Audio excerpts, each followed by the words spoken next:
Era uma vez, nas terras antigas do Oriente, um homem cujo nome ecoava respeito e reverência entre todos que o conheciam. Seu nome era Jó, e ele vivia na terra de Uz, uma região abençoada, onde o sol dourado aquecia campos férteis, e onde os rebanhos se multiplicavam sob o cuidado de mãos trabalhadoras e honestas. Mas o que verdadeiramente definia Jó não era a extensão de suas terras, nem a quantidade de seus animais, nem mesmo o número de seus filhos. O que definia Jó era algo muito mais profundo, algo que habitava o interior de seu peito, como uma chama que nenhum vento conseguia apagar. Era a sua fé.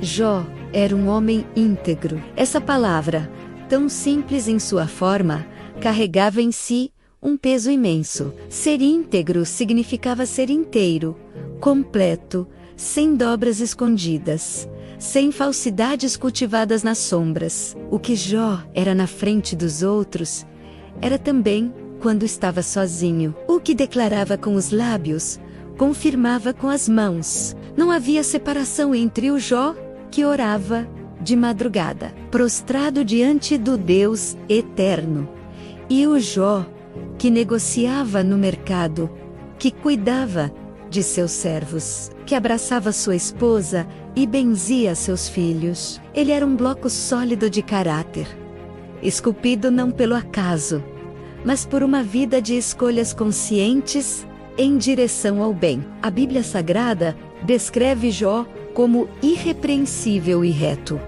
temente a Deus e que se desviava do mal.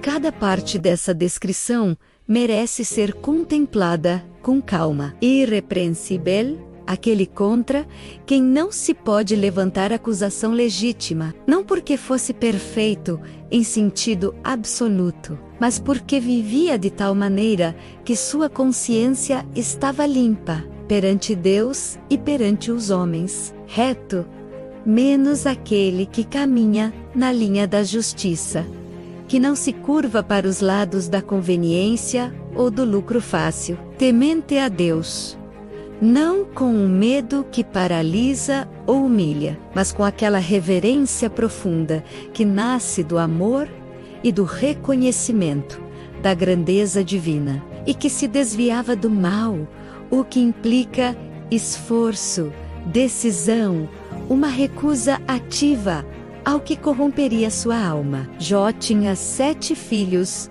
e 3 filhas. Sua casa era cheia de vida, de risadas, de festas que os irmãos faziam em rodízio, reunindo-se na casa uns dos outros para comer, beber e celebrar a existência. E mesmo nessas festas, mesmo quando a alegria transbordava e os copos eram levantados, Jó não se esquecia de Deus. Ao término de cada ciclo de celebrações, ele se levantava cedo de manhã e oferecia holocaustos por cada um de seus filhos.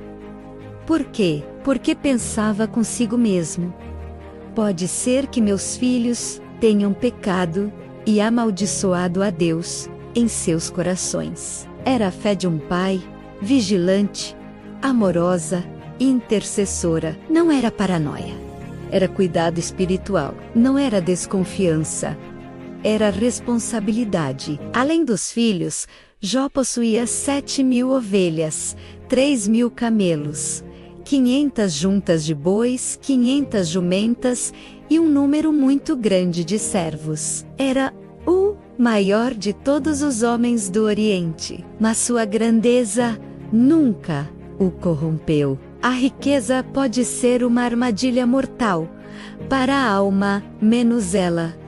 Sussurra mentiras sobre autossuficiência, sobre não precisar de ninguém, sobre ser o centro do próprio universo. Em Jó, porém, a prosperidade floresceu sem envenenar. Ele permaneceu grato, permaneceu humilde, permaneceu dependente de Deus, como no primeiro dia em que aprendeu a dobrar os joelhos diante do Criador.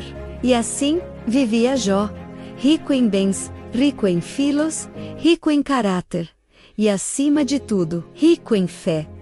Ainda não sabia que os céus estavam prestes a se abrir para uma conversa que mudaria tudo. Ainda não sabia que seu nome seria testado como ouro no fogo, que sua história se tornaria espelho para toda a humanidade sofredora. Mas Deus sabia. E Deus olhava para Jó com um olhar que misturava amor e confiança, menos a confiança que só se deposita naqueles que já provaram, dia após dia, que são dignos de carregar um peso maior.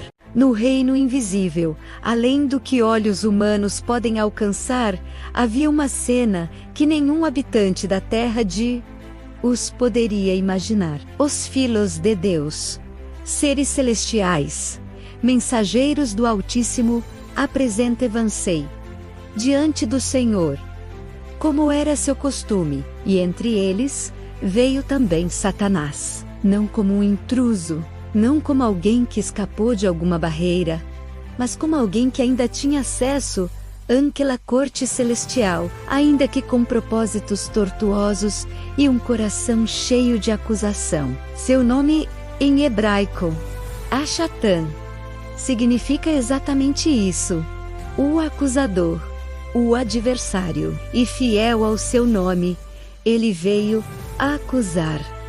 O Senhor perguntou a Satanás: de onde vens? E a resposta foi fria, calculada, sem remorso de percorrer a terra e de a percorrer em toda a sua extensão.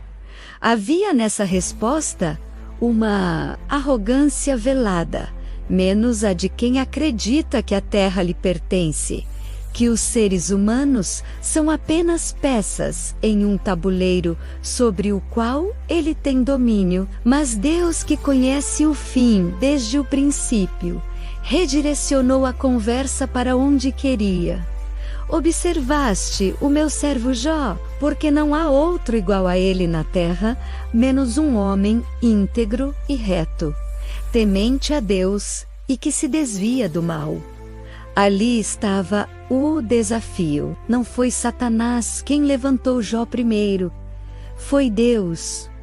E isso é extraordinário. Deus não estava apenas defendendo um servo fiel, estava fazendo uma declaração ao universo espiritual inteiro, estava dizendo: olhem para este homem, olhem o que a fé verdadeira produz. Olhem o que é possível quando um ser humano escolhe, dia após dia, caminhar comigo. Jó era a resposta viva à mentira de que servir a Deus não vale a pena, de que a integridade não produz frutos, de que a fé é ilusão de fracos. Mas Satanás não recuou. O acusador tinha um argumento preparado, afiado como ele. Mina, porventura, teme Jó a Deus em vão? Não cercaste tu a ele, e a sua casa, e a tudo quanto tem em redor? Abençoaste o trabalho das suas mãos, e os seus bens se multiplicaram na terra. Mas estende a tua mão, e toca tudo quanto ele tem menos, e verás se não blasfema contra ti na tua face. Era a acusação mais antiga contra a fé genuína, menos a de que ela é, no fundo, apenas um negócio, uma troca conveniente. Jó serve a Deus porque Deus o protege e o abençoa. Tire as bênçãos e a fé desmorona. Tire o conforto e o altar fica vazio. É aqui que a história de Jó deixa de ser apenas a história de um homem e se torna a história de toda a humanidade. Porque essa mesma acusação é feita contra cada crente que já existiu. Você ora porque precisa de algo. Você louva porque está bem. Você segue a Deus porque a vida está sendo boa. Mas e quando tudo desabar? E quando o chão sumir debaixo dos pés? E quando as mãos que você estendia para o céu não receberem o que esperavam. Sua fé resistirá? Ou era apenas uma transação disfarçada de devoção?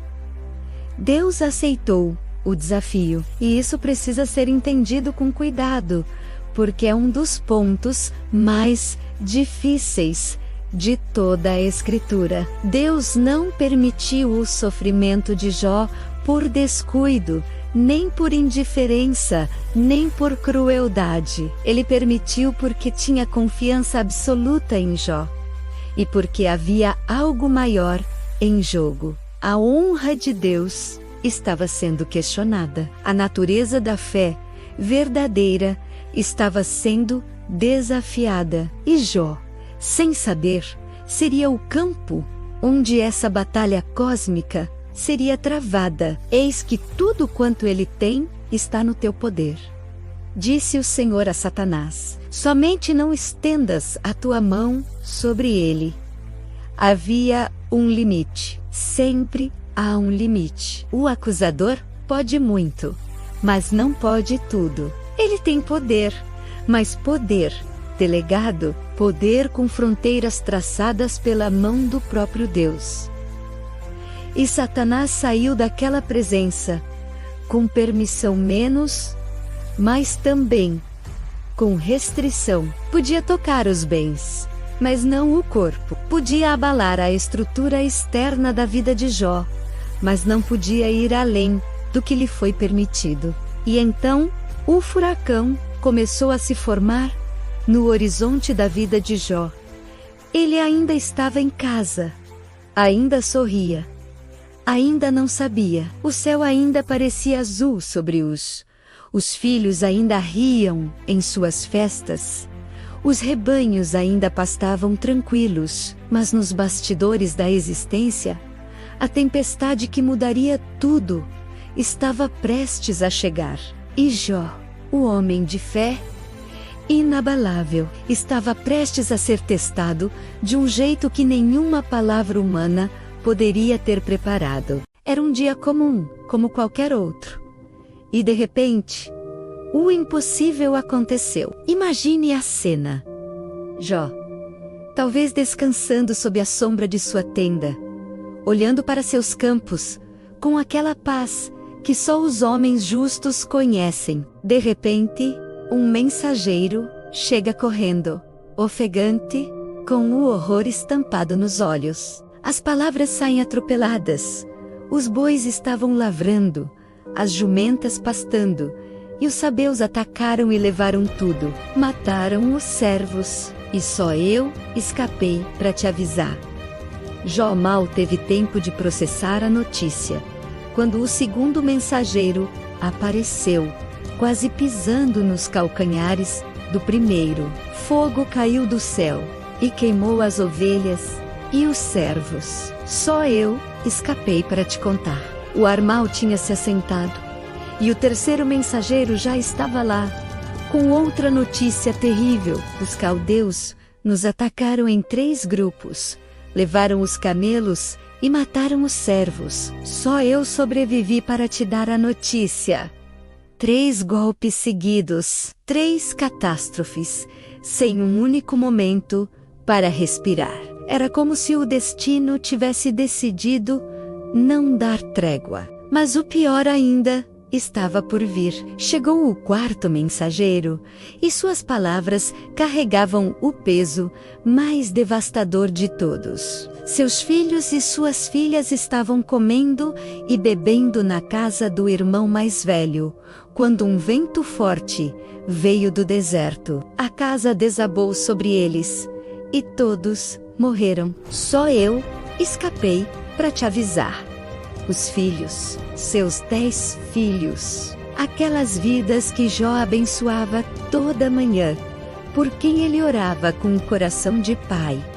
Em um instante, todos se foram. A casa desabou sobre eles, como se o universo tivesse esquecido que eles existiam. Jó ficou ali, no meio de uma devastação completa, não apenas material, mas existencial. Tudo o que ele construiu, tudo o que ele amou, tudo o que ele cuidou, destruído. O que uma pessoa faz num momento desses? Qual seria a reação natural diante de um colapso tão total e repentino? O desespero, a revolta, um grito contra os céus. E ninguém julgaria Jó por isso.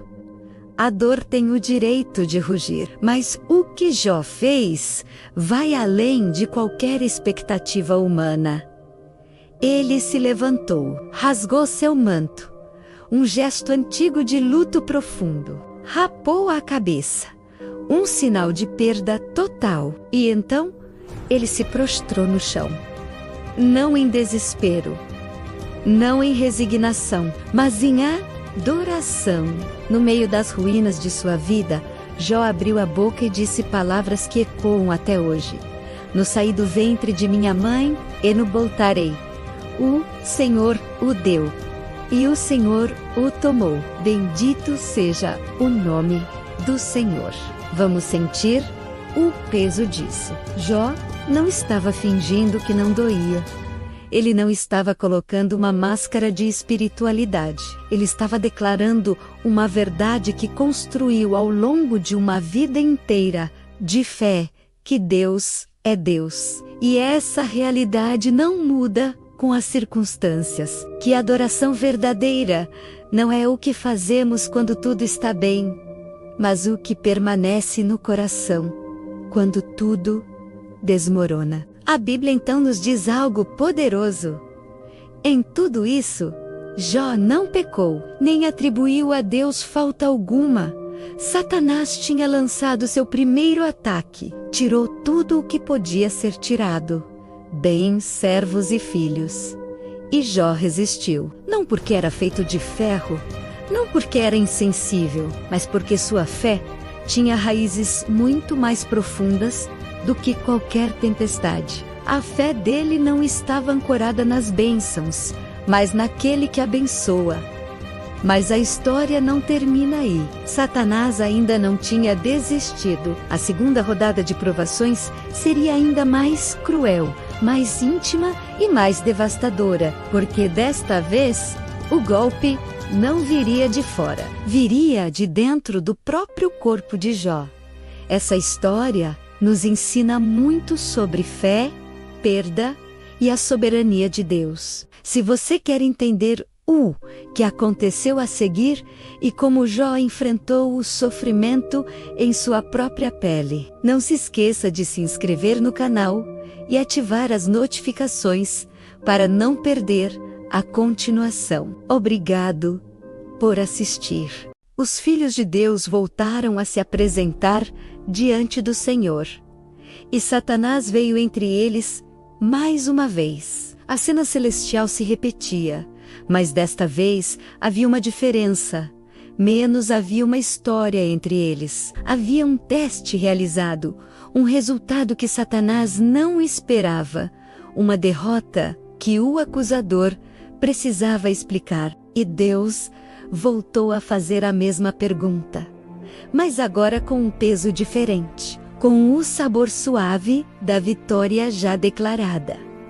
Observaste o meu servo Jó? Porque não há outro igual a ele na terra, menos um homem íntegro e reto, temente a Deus e que se desvia do mal, e ele ainda retém a sua integridade, apesar de tu me haveres incitado contra ele para o arruinar sem motivo. Sem motivo. Essas duas palavras são devastadoras em sua honestidade divina. Deus reconheceu que Jó sofreu sem ter feito nada para merecer aquele sofrimento.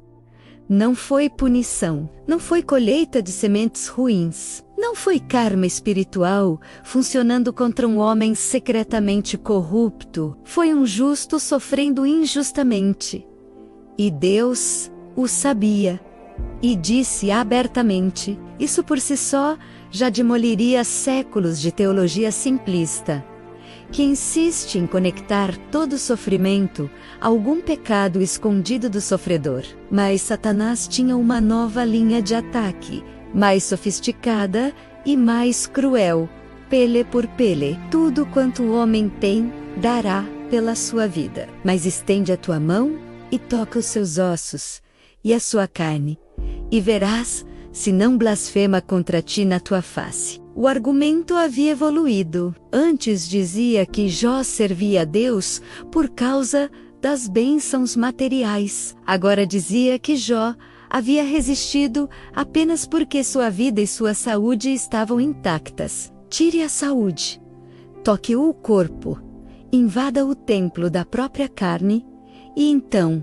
veremos o que resta de toda essa fé proclamada. E Deus permitiu, novamente.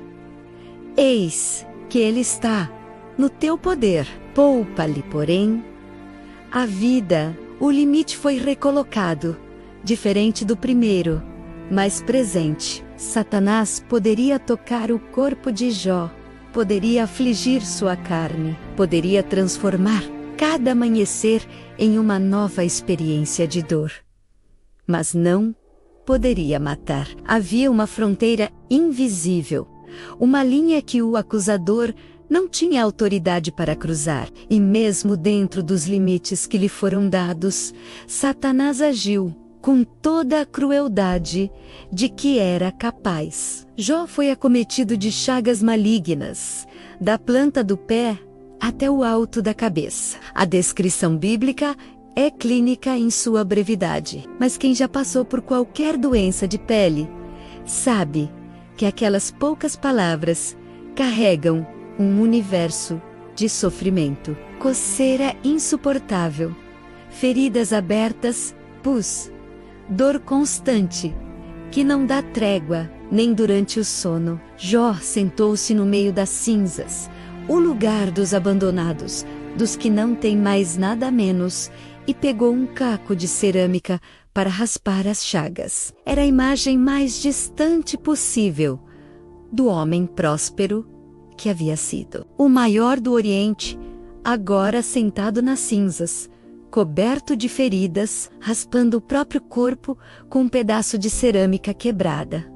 E foi então que sua esposa falou, aquela mulher, que também havia perdido os filhos, que também havia visto a riqueza desaparecer, que também carregava o peso de uma vida destruída. Sua dor era real, sua exaustão era legítima, mas as palavras que saíram de sua boca repetiram exatamente o argumento de Satanás. Como se o acusador houvesse encontrado um canal humano para continuar seu trabalho. Ainda retens a tua integridade? Amaldiçoa a Deus e morre.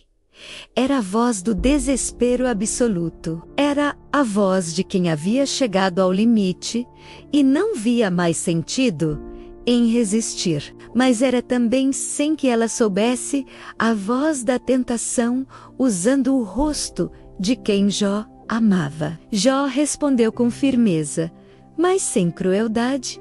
Falas como qualquer mulher louca. O bem receberemos da parte de Deus, e o mal não receberíamos? Havia amor nessa resposta. Havia compreensão. Ele a chamou de louca, não como insulto, mas como descrição de um estado temporário de desalinho interior, que ele próprio compreendia. Mas havia também uma linha que Jó não atravessaria. Não importava quem pedisse. Amaldiçoar a Deus não era uma opção. Não porque Jó não estivesse sofrendo, não porque não houvesse perguntas queimando em seu peito, mas porque sua identidade estava tão entrelaçada com Deus que amaldiçoá-lo seria amaldiçoar a si mesmo. E então vieram os amigos. Elifaz, o Temanita, Bildade, o Suíta, Zofar, o Naamatita, 3 homens que, ao ouvirem sobre as calamidades de Jó, deixaram seus lugares e vieram encontrá-lo. A intenção inicial era boa. Menos vieram para conduzir dele e para o consolarem. Mas quando o viram de longe, mal o reconheceram. Levantaram a voz e choraram, rasgaram os seus mantos e lançaram pó sobre as suas cabeças. E então fizeram algo que, por 7 dias e 7 noites, foi a coisa mais sábia e mais compassiva que fariam durante toda a história. Ficaram sentados com ele no chão, em silêncio. Ninguém falava uma palavra, porque viam que a dor era muito grande. O silêncio dos amigos foi o único presente verdadeiro que deram a Jó.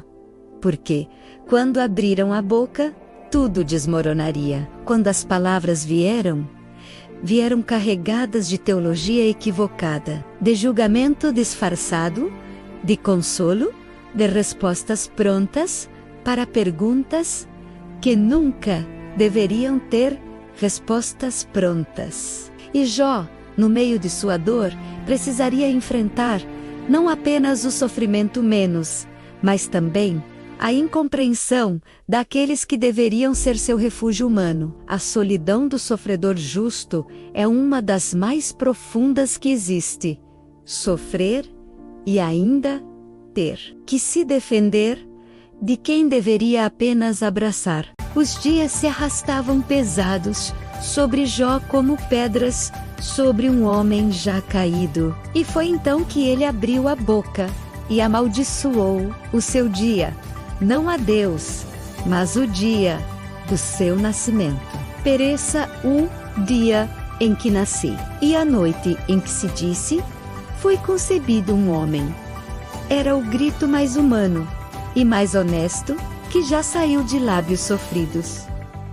Não era blasfêmia, menos era lamento, e há uma diferença enorme entre os dois. O blasfemo rejeita a Deus. O que lamenta ainda está de frente para ele, ainda fala com ele, ainda acredita que há alguém do outro lado capaz de ouvir. O lamento é, em sua essência, uma forma profunda de fé, porque só se grita para quem se acredita presente. E então começou o longo debate entre Jó e seus 3 amigos. Elifaz falou primeiro, com a elegância condescendente de quem se acredita mais sábio. Sua teologia era simples e cruel em sua simplicidade.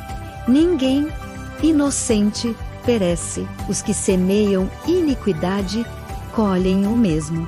Portanto, se Jó estava sofrendo assim, era porque havia pecado. A lógica parecia impecável, por fora menos, mas por dentro estava podre, porque partia de uma premissa falsa, de um Deus reduzido a uma máquina de causa e efeito, de uma fé transformada em contabilidade espiritual. Bildade foi ainda mais direto, sugerindo que os filhos de Jó haviam morrido por causa dos seus próprios pecados. Zofar foi o mais duro de todos, acusando Jó de palavrório vazio e exigindo que confessasse os pecados ocultos que certamente existiam. Cada discurso dos amigos era uma facada nova em alguém que já estava no chão, e o que tornava tudo mais doloroso era a embalagem menos.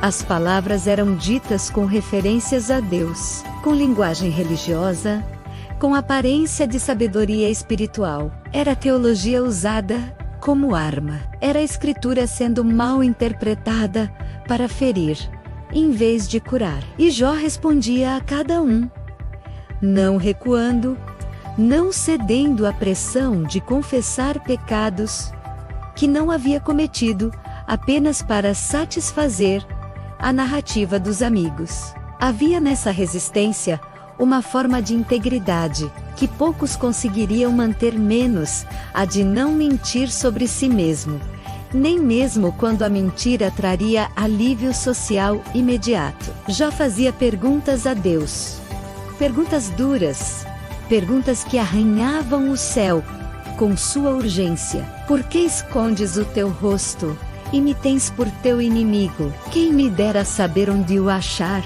para chegar até o seu trono Se eu tivesse alguém que me ouvisse, não eram perguntas de descrença.